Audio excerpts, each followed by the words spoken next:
Warahmatullahi wabarakatuh. Perkenalkan, nama saya Muhammad Renaldi Munandar, NPM 2073402 dari kelompok 5. Saya akan menjelaskan nomor 1, yaitu hubungan kuat tarik dengan jumlah selulosa, hemiselulosa, dan lignin. Sampel yang digunakan adalah bambu. Ada 4 bambu di sini, yaitu bambu andong, bambu betung, bambu mayan, dan bambu tali. Sampel yang diuji adalah serbuk bambu berukuran 40 hingga 60 mes. Yang pertama, selulosa. Kadar selulosa dari keempat jenis bambu berkisar 36,60 hingga 40,72%. Dengan ruas tertinggi adalah bambu betung yaitu 42,36% dan buku tertinggi adalah bambu betung yaitu 39,07%. Yang kedua, hemiselulosa. Kadar hemiselulosa dari keempat jenis bambu berkisar 27,94% hingga 36,32%. Yang ketiga, lignin.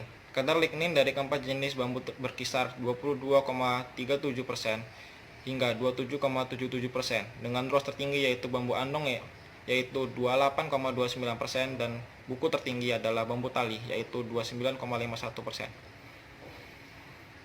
Kekuatan tarik ditentukan dengan rumus PR sama dengan P maksimal per luas penampang terkecil. Dan kita dapat hasil. Yang pertama, ruas dengan 4 sampel. Yang pertama, bambu andong 3057 kV per cm persegi. Yang kedua, bambu betung 3471 kV per cm persegi. Yang ketiga, bambu mayan 2488 kV per cm persegi. Yang terakhir, bambu tali yaitu 2856 kV cm persegi. Lalu yang kedua adalah buku. Ada 4 sampel. Yang pertama, bambu andong dengan nilai 2505 kV per cm persegi. Yang kedua, bambu betung 1764 kV per cm persegi. Yang ketiga, bambu mayan 967 kV per cm persegi. Yang terakhir, bambu tali 1597 kV per cm persegi. Baik, bisa didapatkan kesimpulannya, yaitu semakin tinggi kadar lignin dan selulosa, maka kekuatan tarik bambu akan semakin tinggi pula. Sedangkan hemiselulosa tidak terlalu berpengaruh terhadap kekuatan tarik bambu. Sekian dari saya. Assalamualaikum warahmatullahi wabarakatuh. Assalamualaikum warahmatullahi wabarakatuh. Nama saya Inka Christine, NPM 2073410. Di video kali ini saya akan menjelaskan hubungan antara limbah kulit kopi dengan lignin, selulosa, dan hemiselulosa. Berdasarkan karya ilmiah yang saya baca, saya mengambil contoh limbah kulit kopi. Kandungan lignin pada kulit kopi yang dianalisa tinggi, padahal ketentuannya kandungan lignin tidak diharapkan kehadirannya karena dapat menghambat pencernaan makanan pada hewan ternak.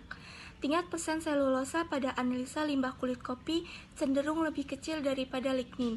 Maka dari itu, selulosa dan hemiselulosa pada lignin selulosa tidak dapat dihidrolisis oleh enzim, kecuali dihilangkan atau dikembangkan terlebih dahulu. Dengan begitu akan membuka akses untuk perombakan selulosa dan hemiselulosa. Kandungan selulosa dapat dipengaruhi oleh kandungan ADF. Karena semakin tinggi kandungan ADF, maka semakin tinggi kandungan selulosanya. Selanjutnya, hemiselulosa. Sama halnya dengan selulosa, pada perlakuan analisa kulit kopi ini, persen yang dihasilkan cenderung lebih kecil karena selulosa tidak terdegradasi dengan baik. Hemiselulosa merupakan kelompok polisakarida dengan berat molekul yang rendah. Oleh karena itu, semakin lama penyimpanan kandungan hemiselulosa akan semakin lama terdegradasi oleh mikroorganisme pada proses fermentasi.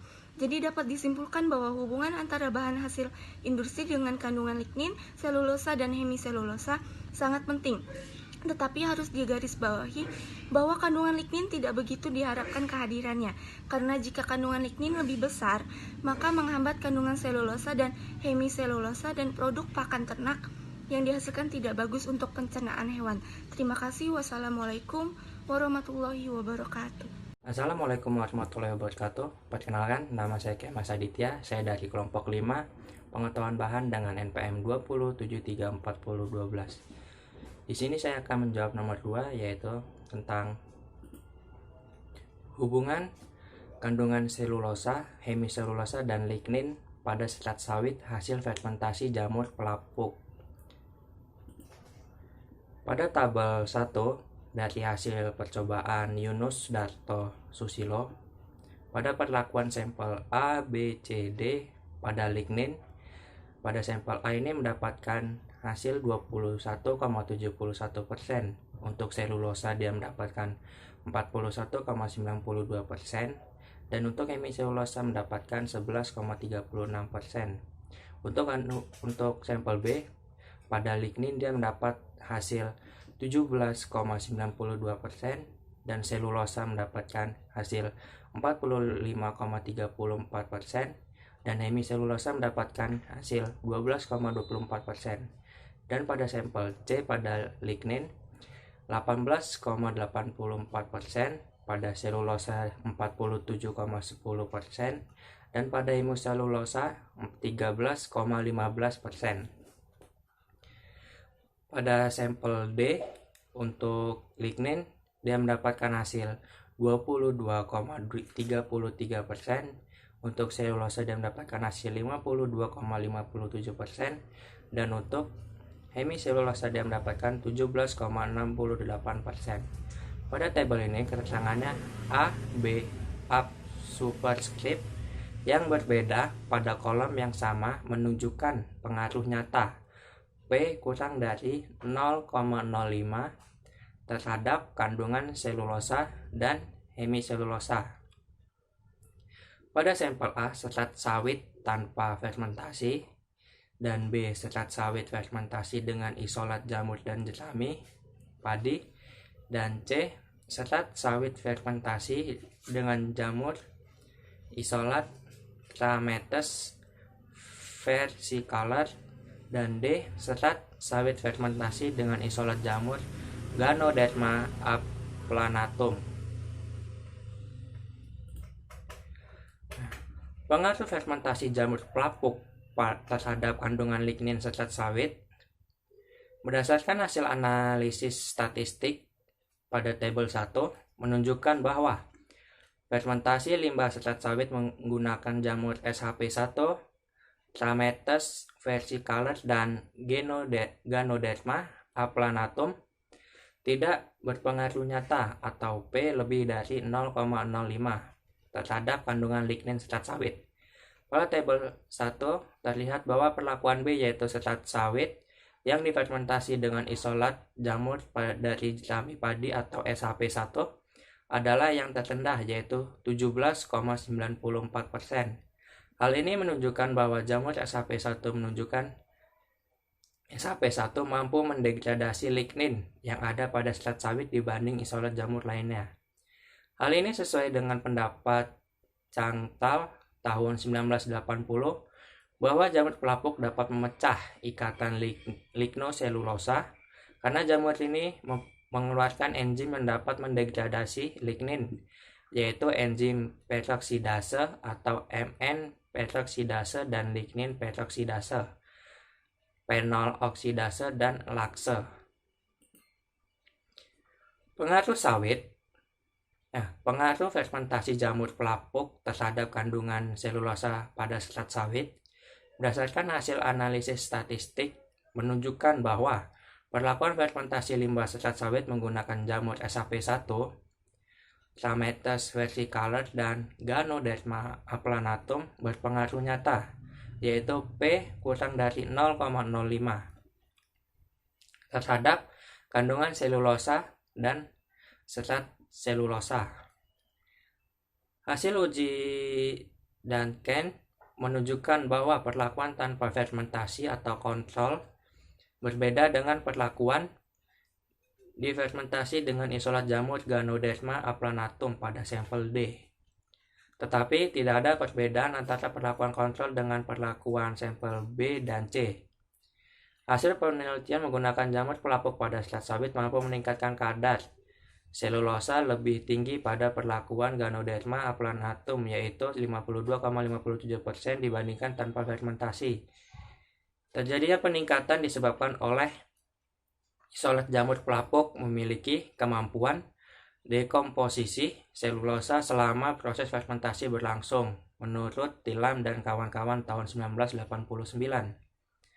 Peningkatan tersebut menjadi sangat menguntungkan bagi ternak ruminansia karena ternak ruminansia dapat memanfaatkan selulosa sebagai sumber energi, asalkan tidak dalam bentuk kristalisasi selulosa.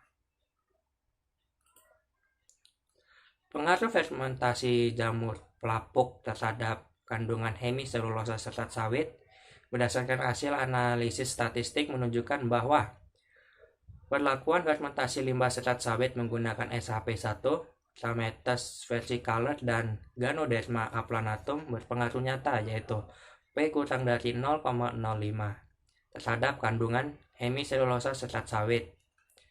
Hasil uji Duncan menunjukkan bahwa perlakuan tanpa fermentasi kontrol berbeda dengan perlakuan yang difermentasi dengan isolat jamur Ganoderma aplanatum pada sampel B. Tetapi tidak ada perbedaan antara kontrol dengan perlakuan sampel B dan C. Hasil penelitian menggunakan jamur pelapuk pada serat sawit mampu meningkatkan kadar hemiselulosa lebih tinggi pada perlakuan Ganoderma aplanatum, yaitu 13,15%.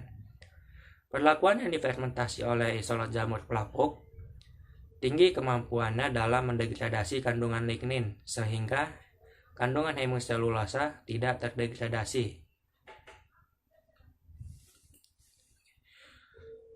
Untuk kesimpulan dan saran yang ditulis dalam percobaan Yunus Darto Susilo, yaitu untuk kesimpulan hasil penelitian ini dapat disimpulkan bahwa fermentasi serat sawit menggunakan jamur pelapuk tidak berpengaruh nyata atau P lebih dari 0,05 pada kandungan lignin. Fermentasi menggunakan jamur isolat jerami padi atau HSP1 mampu menurunkan kandungan lignin serat sawit. Fermentasi serat sawit menggunakan jamur pelapuk berpengaruh nyata P kurang dari 0,05 pada kandungan selulosa dan hemiselulosa. Fermentasi menggunakan isolat jamur Ganoderma aplanatum mampu meningkatkan kandungan selulosa dan hemiselulosa serat sawit.